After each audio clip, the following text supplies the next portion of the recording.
Motivation, achievement, बड़े बड़े words हैं और इन सबको अचीव करना हम सब चाहते हैं।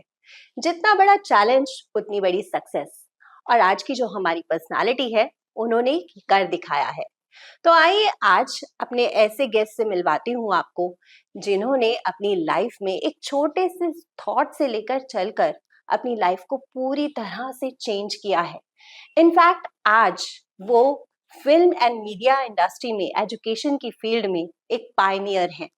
उन्होंने इमर्जिंग टैलेंट्स को सपोर्ट किया, अपनी पूरी लाइफ इसी में डिवोट की और अपने आप को एक ऐसे मुकाम पर पहुंचाया।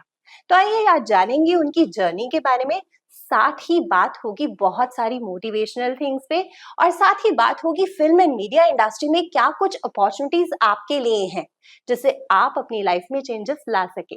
तो आइए मिलवाती हूँ आपको हमारे आज के गेस्ट, फिल्म सिटी नोएडा के फाउंडर डॉक्टर संदीप मारवा जी से। संदीप जी बहुत बहुत स्वागत हमारे पॉडकास्ट में आज आपका। Thank you very much. तो सबसे पहले यही सुनना चाहूंगी आपसे कि आपने जब ये थॉट आया था आपके माइंड में कि इस फिल्म सिटी को बनाना है तो लोगों का क्या रिएक्शन था? बताइए, आपने मुझे याद दिला दिया। और जब मैंने पहली दफा ये ख्वाब देखा और उसको मैंने जब लोगों से जिक्र करने की बात शुरू की, जिक्र किया, तो पहला रिएक्शन था पागल हो गया, बेवकूफ है, अच्छा, ये क्या होता है, क्यों चाहिए, और ऐसे सवाल। और यहाँ से शुरू हुआ और गाली गलौज तक, मतलब उसके उस हद तक लोगों ने इसको मेरे को धुरकारा, जैसे कि मैंने कोई बहुत बड़ा पाप कर दिया, कोई बहुत गलत चीज कह दी। मतलब लोगों को ऐसे लगने लगा जैसे कि मैं कह रहा हूँ कि आइए चांद के ऊपर पार्टी करते हैं। तो लोग, मतलब वो एक अजीब सी बात हो गई। हाँ। तो वो पागलपन वाली बात हो गई। तो सोचिए कि ये 86 की बात कर रहा हूँ मैं, 1986 की बात कर रहा हूँ। उस वक्त ये ख्वाब लगता था, झूठ लगता था, सपना लगता था। तो मैंने बचपन में तो सीखा था कि सपने ही साकार होते हैं। Very nice. और जब तक आप ख्वाब नहीं लेंगे, जब तक आप सपने नहीं लेंगे, तब तक आप उनको हकीकत में तब्दीली भी नहीं कर पाएंगे। तो मैं तो एडमेंट था, मैं तो सोच ही चुका था कि मुझे ये करना है, कुछ ऐसा होना चाहिए। क्या होगा ये पूरा क्लियर नहीं था, पर क्योंकि मैं यूएसए में जाकर यूनिवर्सल स्टूडियो देख चुका था और बंबई की फिल्म सिटी देख चुका था, तो मुझे एक बेसिक आइडिया पता था कि मुझे क्या चाहिए यहाँ पर। वो मेरे ख्वाबों की दुनिया का एक हिस्सा था।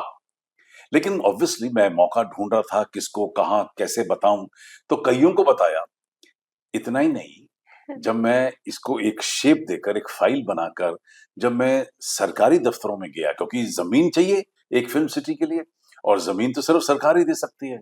तो दिल्ली एडमिनिस्ट्रेशन के पास गया, दिल्ली सरकार पे गया, एलएनडीओ गया, डीडीए गया, एमसीडी गया, एनडीएमसी गया, आउटराइट रिजेक्टेड।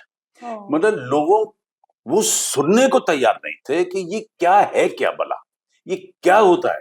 तो लोगों का जो रिएक्शन था कि यार ये इज अ फिल्म बफ, ये इसको फिल्मी कीड़ा काटा हुआ है, इस पे ये रोग चढ़ गया है फिल्मों का और नाटकों का। तो वो सारी चीजें सुनता रहा मैं, पर उनका मैंने कहीं भी अपने ऊपर असर नहीं होने दिया। हाँ, ये कैसे हुआ? देखिए क्या होता है कि एक आदमी समुद्र की तरफ गया, उसे एक बहुत खूबसूरत सीप मिल गई। तो उसने वहां लिखा, thank you sea for your present. एक आदमी समुद्र की तरफ गया, उसे कुछ गहने मिल गए, तो उसने लिखा कि thank you for the wealth. एक आदमी गया, नहाते नहाते बह गया, तो उसके परिवार ने रेत में लिखा कि ये जगह बर्बाद है। राइट। एक जगह एक औरत गई, वहां गई, वो पानी में बह गई और कहीं भी समुद्र में चली गई, ढह गई। तो उसने वापस आके लिखा कि समुद्र जो है नादान है, वो शैतान है। कईयों ने लिखा ये खतरनाक है। तो लेकिन क्या हुआ कि थोड़ी देर के बाद एक बहुत बड़ी लहर आई और उसने रेत पे जितना कुछ लिखा हुआ था सब मिटा दिया, और समुद्र अपना काम करके लहर उठाकर और फिर उसी को, पानी को लेके वापस चला गया और अगली लहर की तैयारी करने लगा। ये होना चाहिए जब आप कोई एक अच्छा बड़ा प्रोजेक्ट उठाने की कोशिश कर रहे हैं। बहुत लोग उससे सम्मिलित होंगे, बहुत उसको बर्बाद कहेंगे, बहुत उसको कहेंगे कि ये मुसीबत है, मुश्किल है, ज़रूरत नहीं है। हम्म। लेकिन आपको जो है समुद्र की तरह अगर बनना है, तो उन लहरों को लेके चलना पड़ता है और जो कुछ भी लिखा बोला जाता है, उसकी बिना परवाह किए आपको एकमात्र असूल बनाकर उस पे काम करना पड़ता है, तब जाकर कहीं आपको हम्म। सफलता मिलती है। बिल्कुल सही कहा आपने और मैंने आपकी एक जगह कहीं सुना भी था कि जब मैं कमिटमेंट कर देता हूँ, तो फिर खुद की भी नहीं सुनता, ये सलमान खान का डायलॉग भी है। सही पकड़ा आपने। तो मैं आप ऐसे वैसे लोगों को पूछता हूँ कि भई लोग पूछते हैं कि भई यार ये कमिटमेंट ठीक है, हाँ। तो मैं उन्हें ये बताना पड़ता है कि देखिए जब मैं एक दफ़ा वायदा कर देता हूँ, तो उसके बाद मैं अपनी भी नहीं सुनता। क्योंकि ये हमने शब्द अपने पिताजी से सीखा था कि कमिटमेंट जो है वो आदमी को सबसे आगे लेके जाती है। कि रघुपति रीत सदा चली आई, प्राण जाए पर वचन न जाए। चलना जाए। हमारे संस्कारों में लिखा है, आज से 5,000 10,000 साल पहले से ये जो बात हमारे समाज में फैली हुई है कि आपको अपनी ज़बान पे टिके रहना है। हुँ, अगर आप लोगों को आपकी अगर ज़बान पे विश्वास है, तो कोई आपसे एग्रीमेंट भी नहीं साइन करवाएगा। हुँ, आपकी पर्सनैलिटी ऐसी हो जानी चाहिए। तो हमने आज तक जो कह दिया है, वो किया है। हुँ। चाहे उसके लिए हज़ारों रुपए का नुकसान भी हो। अच्छा। लेकिन लेकिन अगर कह दिया है तो किया है और ये हर बात जानता है मेरे दोस्त, मेरे यार, मेरे बिज़नेस एसोसिएट, मेरे स्टूडेंट, मेरी फैकल्टी, हुँ, मेरे मतलब मेरे से मिलने वाले, वो हुँ। जानते हैं कि अगर इन्होंने एक दफ़ा कह दिया, हिंदू पठान है, एक दफ़ा जो कह दिया, तो वो टिक जाएगा। नहीं, नहीं, आपने तो मतलब कहाँ से शुरुआत करी और आप पूरा वर्ल्ड वाइड आपने इतने इंस्टीट्यूट्स ओपन कर दिए आज की डेट पे। तो एक बात बताइए एक्टर्स को या फिर मीडिया प्रोफेशनल्स को क्या कुछ ऐसा है, कुछ अलग आपका जो आप देते हैं और आगे भी आप क्या हेल्प करते हैं उनको? देखिए कि करिकुलम होता है 3 महीने से लेके 4 साल तक के अलग-अलग कोर्सेज़ डिज़ाइन किए जाते हैं। हर कोर्स के अंदर बैठकर मैं इंटरेस्ट लेता हूँ, उसको डिज़ाइन करने में। पहले तो पढ़ाता भी था हाँ, और हाँ। जब पढ़ाता था तो एजुकेशन बहुत ही ज़्यादा इफ़ेक्टिव थी। हुँ, लेकिन क्योंकि पहले 1 स्कूल था, फिर 2 हुए, अब 17 कॉलेज हैं, हाँ। तो मैं हर जगह तो नहीं पहुँच सकता, हर क्लास में नहीं पहुँच सकता। लेकिन उसको बाँधने के लिए मैं खुद हर करिकुलम में, हर सब्जेक्ट के, हर ईयर के उस सिलेबस को चेक कर लेता हूँ कि उसमें क्या-क्या इनपुट डाला जाए, ताकि ये जो कोर्स है, ये ज़रूरत से ज़्यादा इफ़ेक्टिव होना चाहिए। हुँ, हुँ। तो उसके अंदर हमने इतनी जान और इतने प्राण डाल दिए हैं कि कोई भी कोर्स ना बोरिंग है, ना डल है, उसमें बहुत एंथुसियाज़्म है, एक्साइटमेंट है, एंशियसनेस है, ईगरनेस है। वाओ! बच्चा आना चाहता है सुबह और हुँ, क्लास अटेंड करना चाहता है। ऐसे कोर्सेज़ हमने डिवाइस कर दिए हैं और सोचिए कि मुझे 31 साल हो गए हैं स्किल डेवलपमेंट करते। बिल्कुल। और 31 साल पहले तो कोई सोच भी नहीं सकता था कि स्किल डेवलपमेंट डिग्री कॉलेज में खास तौर पे हुँ, या डिप्लोमा कॉलेज के अंदर होना चाहिए। हुँ। भारत सरकार भी स्किल डेवलपमेंट जो है अब इतना काम कर रही है इस 12-13 वक़्त। साल से हाँ, बात कर रही है और मैं आपने तो 31 साल कब से उस समय तो ये पॉइंट मैंने आज से 31-32 साल पहले सोच लिया था कि जब तक काम करने की सफ़ा नहीं होगी, हुँ, वो जो गुण नहीं होगा हाथ में हुँ, वो काम करने का, तब तक स्टूडेंट कामयाब नहीं होगा। वो और बात है कि बाद में एएफटी जो है, वो 27 मुल्कों में केस स्टडी बना, हुँ। यूसीएलए में केस स्टडी बना, हमारी नई एजुकेशन पॉलिसी में हम लोग केस स्टडी बने। तो लोगों ने हमारे उस सारी चीज़ को अडैप्ट किया, एक्सेप्ट किया। राइट, और हम लोग पायनियर हुए।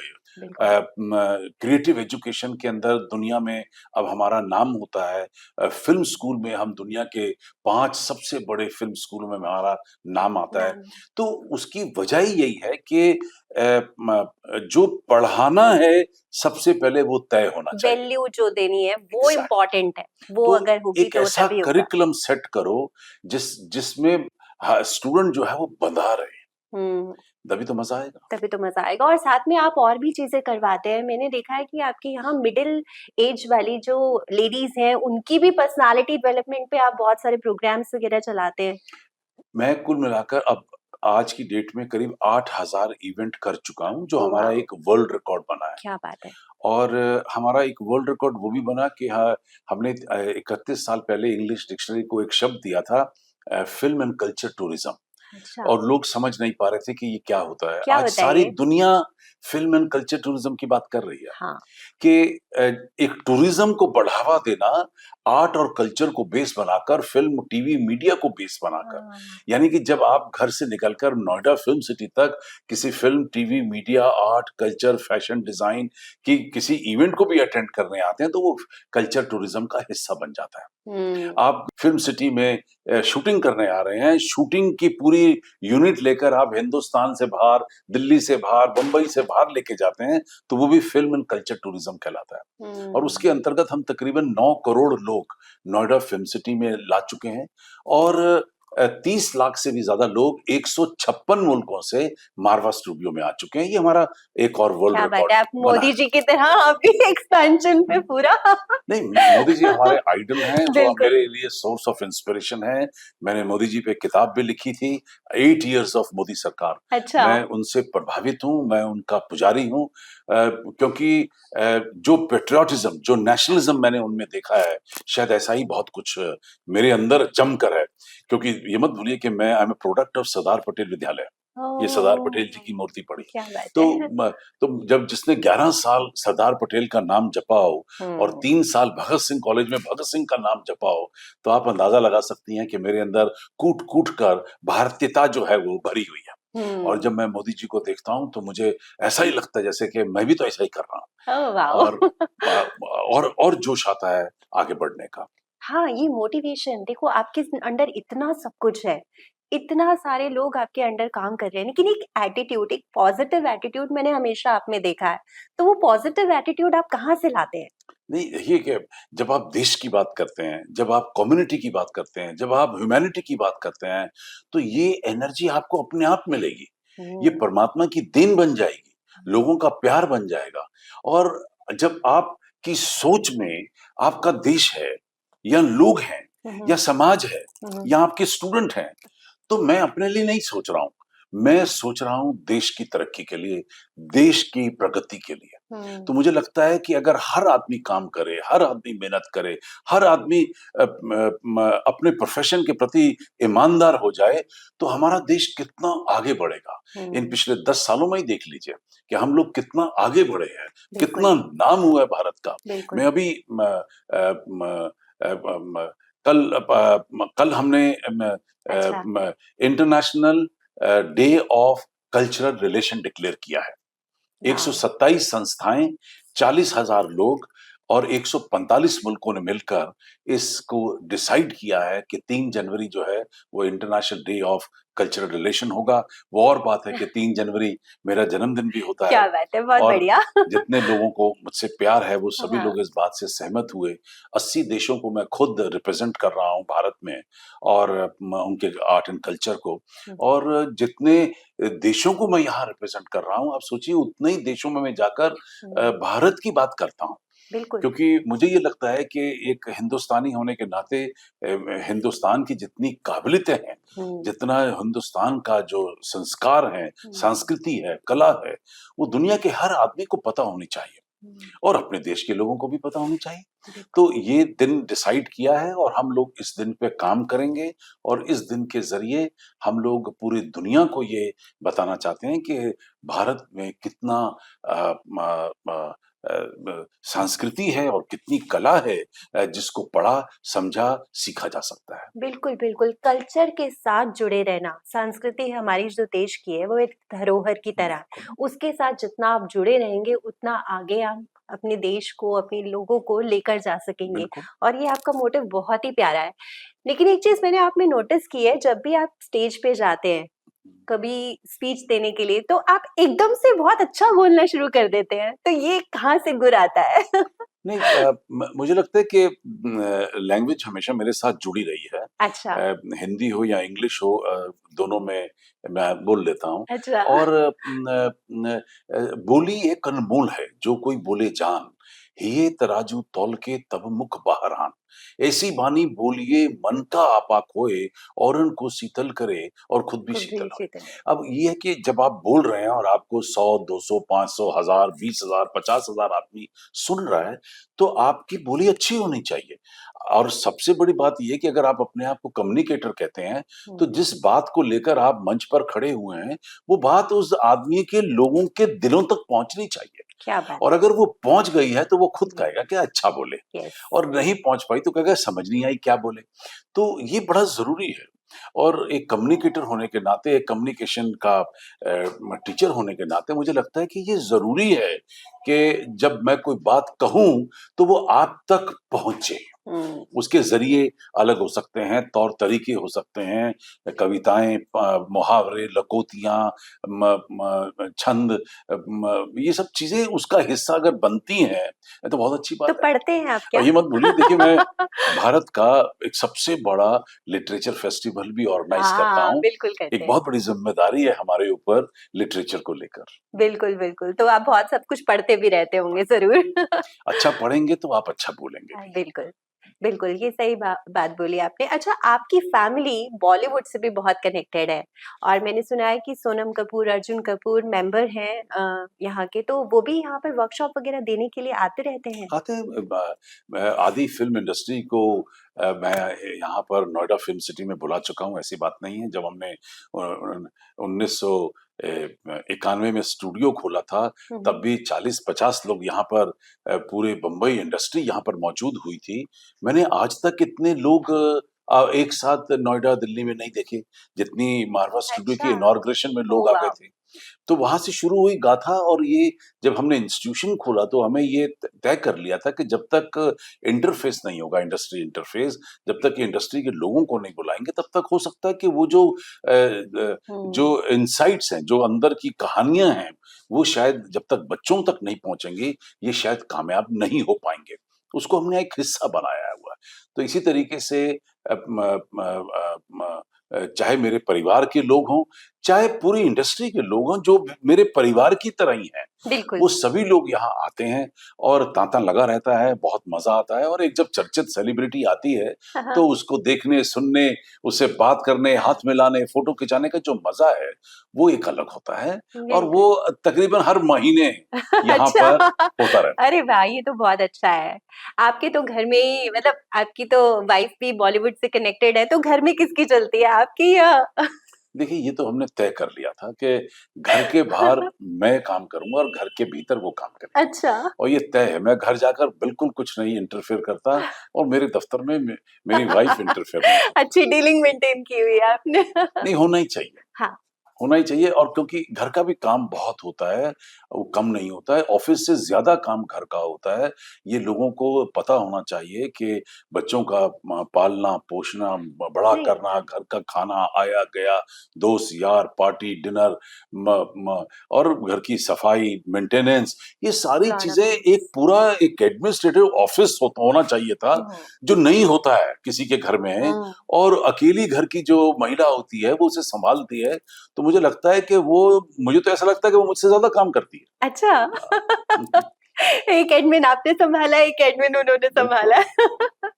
अच्छा, संदीप जी एक चीज़ और है ना कि ओटीटी आपने लॉन्च किया, जी, जी। तो आज के टाइम में जब आप देखते हैं इंडियन सिनेमा को, तो ओटीटी के आने से कमर्शियल सिनेमा में क्या डिफरेंसेस हैं और क्या चेंजेस आ रहे हैं? आपको क्या लगता है कि आगे क्या होगा? देखिए, मैं एजुकेशन में पिछले 31 साल से हूँ, और 31 साल में मैंने सारे फ़िल्म, टीवी, मीडिया इंडस्ट्री को बेहतरीन तरीके से देखा है, हुँ, और जितने बदलाव इस इंडस्ट्री में आए हैं, शायद और किसी इंडस्ट्री में इतने बिल्कुल आपने बदलाव ही नहीं देखे आए। हैं सब। हम लोग सोचिए, कहाँ पहले 8 एमएम, 16 एमएम, 35 एमएम, 70 एमएम, उसके बाद वीडियो फॉर्मेट हाँ। वीएचएस, उसके बाद फिर low band, high band, Betacam, और अच्छा, आपने लो बैंड, हाई बैंड से डिजिटल।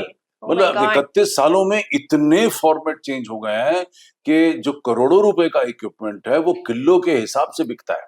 तो राइट। वो तो एक अलग बात है, लेकिन उन तमाम बदलावों के बावजूद भी सबसे जो खूबसूरत बात ये है कि जहाँ फ़िल्म इंडस्ट्री और टेलीविज़न प्रोडक्शन, हुँ, हुँ। जो 2 अलग-अलग म म फ़ॉर्मेट गिने जाते थे, उनमें समय के साथ इतनी ज़्यादा नज़दीकी आ गई है कि अब कोई फ़र्क ही नहीं रहा। अच्छा। धीरे धीरे बदलाव जब आया तो उसमें प्रोड्यूसर वही, डायरेक्टर वही, सिनेमेटोग्राफर वही, एक्टर वही, टेक्नीशियन वही, स्टूडियो वही, सेटअप वही, सभी कुछ तो एक होता चला गया। और अगर फर्क होता था तो कैमरे का फर्क होता था आखिर में। अब कैमरा भी वही। हम्म। अब आप उन्हीं फॉर्मेट में काम कर रहे हैं। जब आप फीचर फिल्म की बात करते हैं तो ऑब्वियसली आपके पास करोड़ों रुपए का बजट होना चाहिए। जब आप टेलीविजन प्रोडक्शन की बात करते हैं तो थोड़े बजट में भी काम हो सकता है। हम्म। लेकिन अगर प्लानिंग के टाइम, प्री प्रोडक्शन के टाइम अगर आप ऐसी इतनी खूबसूरत प्लानिंग कर लें कि मैं इस तरीके से प्रोडक्शन करूंगा कि ये बड़े पर्दे पे भी फिल्म दिखाई जा सके और छोटे पे भी दिखाई जा सके, तो मुझे लगता है आज की डेट में कोई फर्क ही नहीं रहा है। और पेंडेमिक ने ये भी फर्क खत्म कर दिया। जब बहुत सारी फिल्में रिलीज होने के लिए तैयार थी हम्म। और बड़े पर्दा बंद था, हम्म। क्योंकि 10,000 थिएटर देश का वो बंद पड़ा हुआ था, तो हम्म। लोगों ने अपनी फिल्मों को धर्म के नाम पर ओटीटी पे ही रिलीज किया। राइट। तो जो 1% का फर्क नजर भी आ रहा था वो फर्क खत्म हो गया। बिल्कुल, अब तो तो नहीं है। आज जब फिल्में बन रही हैं तो ये तय हो जाता है कि ये बड़े पर्दे के लिए पे भी चलेंगी और छोटे पर्दे पे भी चलेंगी।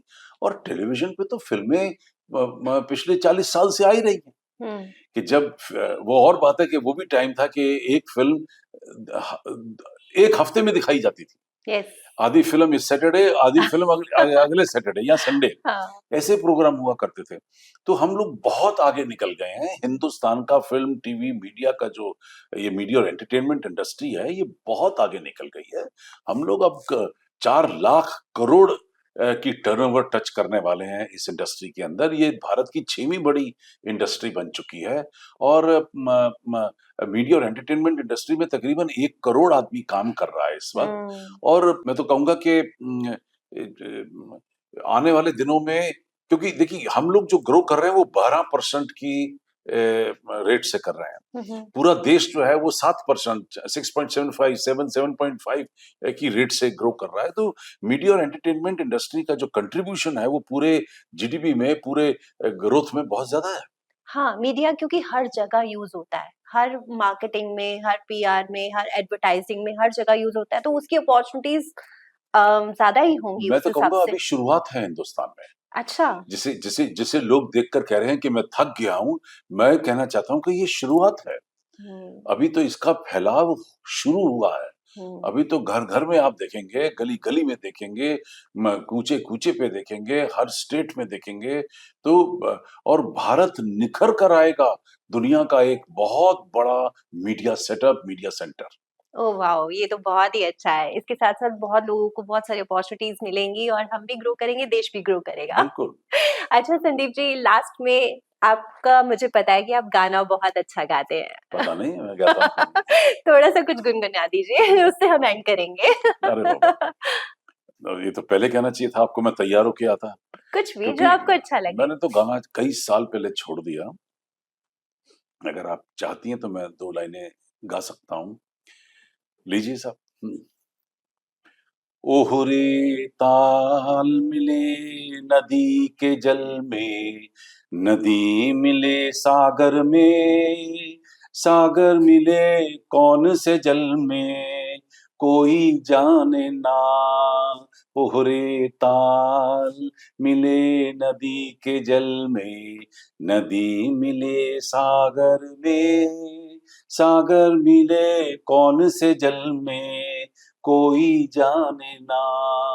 ओहरे ताल मिले नदी के जल में, सूरज को धरती तर से, धरती को चंद्रमा, धरती को चंद्रमा।